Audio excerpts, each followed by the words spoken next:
Cancel culture.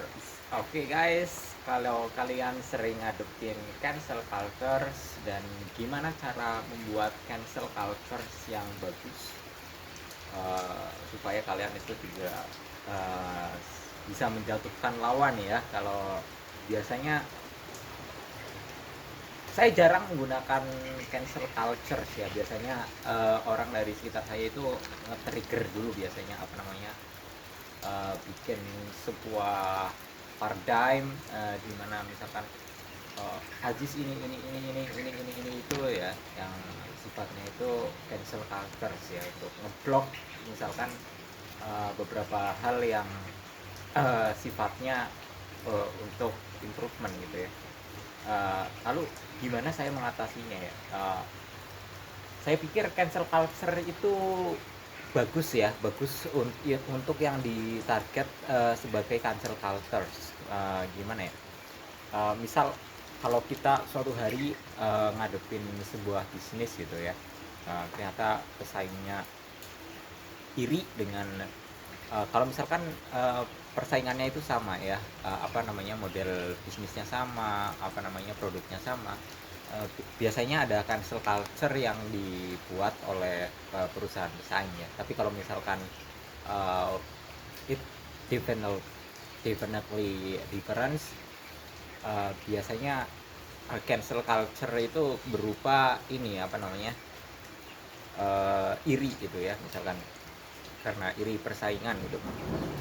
Oh iya guys, saya menghadapinya gimana ya? Kalau sebelumnya mungkin saya baperan ya gitu ya, ketika ngadepin cancel culture. Tapi saya pikir cancel culture itu bagus, apa namanya, untuk saya gitu ya. Misalkan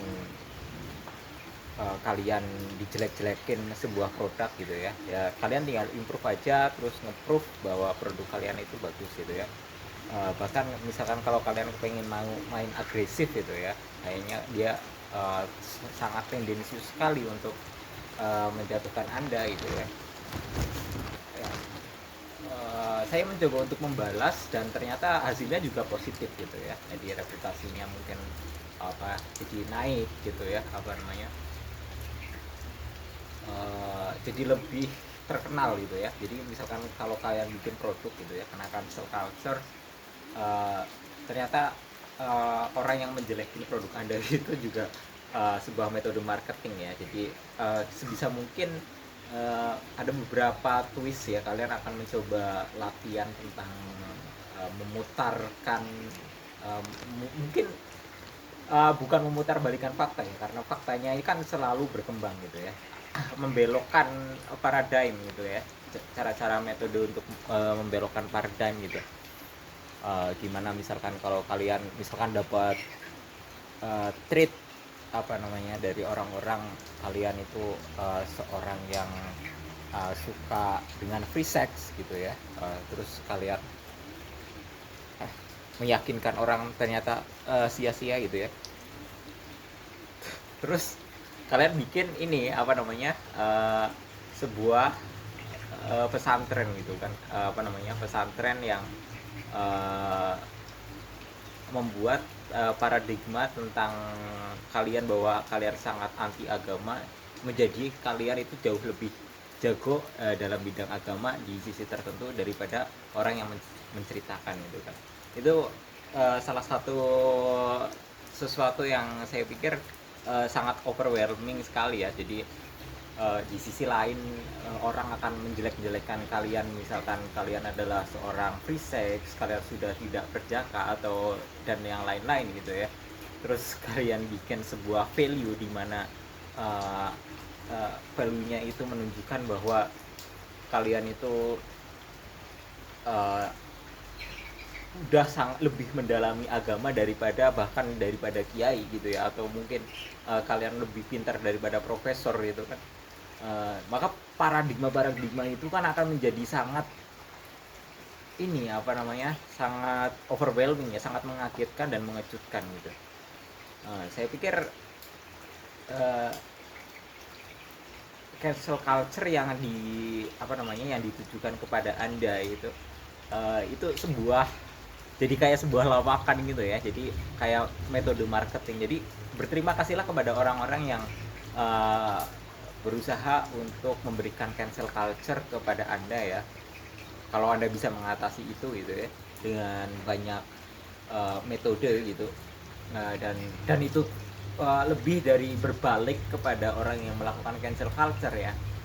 Kalau yang ini kan udah pasti yang melakukan cancel culture itu udah trust issue kan ya, udah nggak bisa dipercaya gitu kan, artinya persaingan menjadi lebih mudah gitu.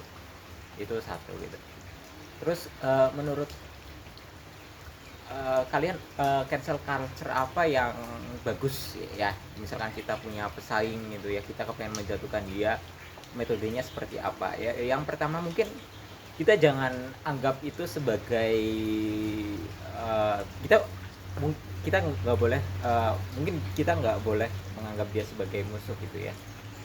Tapi hanya ya sebagai a state di mana kalian itu harus mencapai titik itu gitu ya.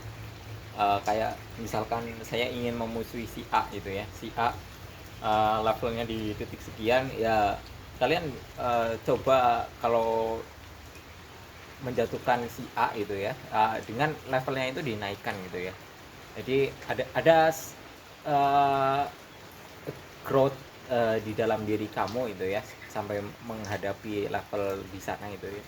Dan itu biasanya kan kalau cancel culture kan berkaitan dengan propaganda ya. Lalu gimana cara bikin propaganda yang bagus gitu ya? Bikin propaganda yang bagus mungkin ya jelas aja bikin konten creator aja, di publish di publik gitu kan.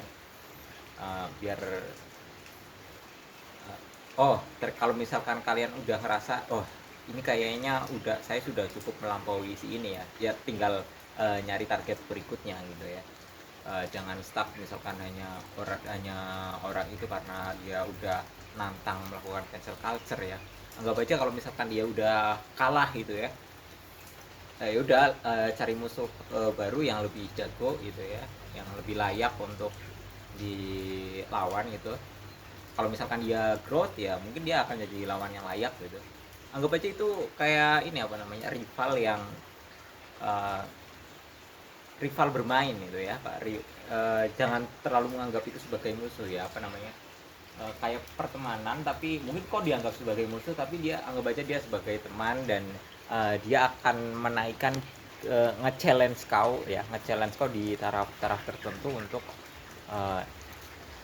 kau sampai pada titik itu gitu. Oke, itu sekian tentang cancel culture, gimana cara menghadapinya.